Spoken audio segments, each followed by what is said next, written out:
today's the first day of my handstand tutorials, and today is going to be all about your shape. So this is me standing in a neutral position, and this is me standing with a rounded back, which is what you do when you're in a handstand. You round your back.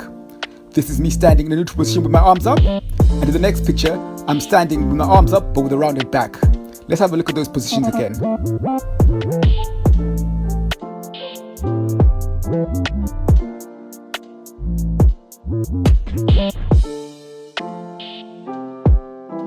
So this is what it actually looks like in a handstand. My back is rounded, but I'm pushing the floor away, so it's not as noticeable. If you don't work on rounding your back, when you get to the wall, you're going to look something like this. So here's the first exercise we want to work on, planks. But we want to do them on our arms so we can strengthen our arms too. So the second exercise is a hollow body hold. Just remember to keep everything tight. And the final exercise for today is hollow body rocks. Make sure your back is rounded and keep your body tight at all times. Back with the handstand tutorials day 2. Let's do this. So a lot of people think that handstands are a strength move. No, handstands are actually a balance move. Handstands are more about balance. However, if you want to be able to hold your handstand for long, you know you got to do that conditioning. Right, today I'm going to show you some conditioning. Right, let's get into it. Exercise 4, scapular shrugs. Slightly bend your elbows and then lock out your elbows and round your back. This is what it should look like from the side. Exercise 5, the humble push-up. You can have your elbows flared out 45 degrees or have them tucked in. Either way is fine. All you need to worry about is make sure that you're getting 4 sets of 10 reps, otherwise you're going to struggle when you get to the wall. So the final exercise for today is piked chair walks. With these, you want to get your hips over your hands and keeping your hamstrings straight. This is what it should look like. This here is just about acceptable. However, this is totally wrong. You need to work on your hamstring flexibility. Yours truly, day 3. So you return back for more. You know we're keeping it moving. The conditioning gets harder. Pike chair shoulder press, exercise 7. Let's get into it. As well as improving your arm strength and your shoulder strength, this exercise is also good because it will improve your spatial awareness and let you know what it feels like to be upside down. And don't forget to keep your shape. Remember, it's hips over hands. The humble push-up is not so humble anymore. Now we're doing it elevated. Push-ups are the best exercise for improving your arm strength when it comes to handstands. And when you do them elevated, remember, keep your back straight and your body tight. And the final exercise for the day is hollow body hold, but inverted. Look at my arm angle. I'm sorry, more conditioning. Day 4, no child left behind. Let's do this thing, yours truly. I might come up with some number puns. Every child deserves a handstand education. What does it feel like to have your whole body pressed on your fingers and your wrists? Let's see what it feels like. So this is the correct position for your fingers in the handstand. Spread them to increase surface space. This is wrong. As well as spreading your fingers, you also need to be gripping the floor.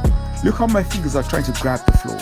Right, let's get into it. Exercise 10, the frog stand.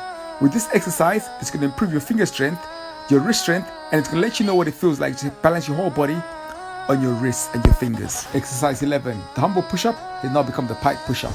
Yeah, these are pretty hard. Even I struggle with these, but they're great for shoulder strength. After all the conditioning, we should be ready to climb the wall. It's not about balancing, it's just about getting upside down and being comfortable with being upside down. Day 5, FKA, let's do it. Let's get into it. Yours truly. Over the past few days, we've been working on conditioning, and now I think our arms should be strong enough to start climbing the wall. Today, it's all about the wall. I'm going to show you guys how to get up on the wall. Right, let's go. So the first time we climb the wall, the safest way to do it is with your belly facing the wall. So what I want you to do is with your heels against the wall, measure 3 feet out, place your hands on the floor and start to climb the wall. You should end up in this position here. This is what it looks like from the side. Don't forget to round your back. This is not ideal, but it's still okay. Your back is straight. Whereas this here is wrong. Look at the shape of my back. Exercise 14, and now we're on to wall conditioning. With these, you want to keep your elbows locked and your whole body tight. And the final exercise for today, scissor kicks. Remember, it's the leg that goes up first, comes down last. Take your time with this one. There's no need to rush it. Just make sure you get it right. We're now on the wall. Truly your FKA. Yeah, your coach's coach. So today, I'm going to show you how to bail out of a handstand. A handstand is basically 60% fear, 30% balance, and 10% strength. Let's do this, man. Let's do this. Firstly, you must master the forward roll. And once you got it from the floor, step up to a chair. And this is what it looks like as a full handstand. Bailing out while facing the wall, simply bring one leg under the other and you should naturally start to come down. And another way to bail out of a handstand is to do a cartwheel. I said I'm not going to get too technical, but if you look through some of my previous posts, there's a post where I go into more detail. Yours truly. Right, and we're back again. Surely you know the name by now. Day 7.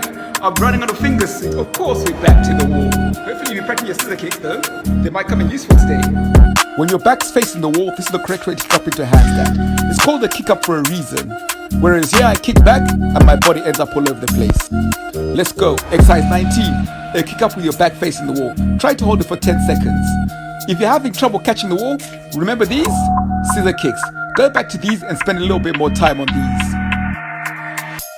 And now we're on to exercise 20. Handstand shoulder shrugs. This one's self-explanatory. Let me know how many reps you can get in one set in the comments. The first time we climbed the wall, we measured 3 feet away from the wall. But as we're getting stronger and braver, we're up in the ante. This time, measure 2 feet away from the wall. This is what it should look like from the side. Remember, none of this please. We're stepping it up. We are stepping it up. Back with the handstands, yours truly. So when it comes to programming your handstands, what I would suggest is doing your conditioning at the beginning of the week, because that's when you're the strongest. And practice your balance towards the end of the week, because you don't need as much strength. So right, I guess you know what we did today. Exercise 25, the pike push-up. This is our starting position, hips over hands. And as I go down, my elbows start to move backwards. The elbows move differently in a handstand push-up compared to a military press, even though we're working the same muscles. This is wrong. If you find yourself doing your pikes like this, just head back to the floor and build up more strength. And if you're struggling with these on the floor, go back to push-ups. Exercise 26, shoulder taps. Look how I'm rotating my body every time I lift up my arm. So here I'm doing a freestanding, and you can see every time I lift my arm, I have to shift my body to one side to offset my weight. And the final exercise, handstand walks. It's 4 steps forward and 4 steps back. So far, if you've been watching my handstand tutorials and my handstand series, basically I think I've showed you all of the conditioning exercises. So we've reached the end of conditioning, and now it's going to be mostly about balance. But you still have to kind of keep working on your conditioning, because that's what's going to give you the strength of the shoulders. And if you want to be able to hold a handstand for long, you actually have to do conditioning. So I guess you have to continue with the conditioning. But do the level that you can do. And now, everything from now on is going to be mostly the wall. But we are going to do a little bit of conditioning later on. But some of it's going to be a bit advanced for now. So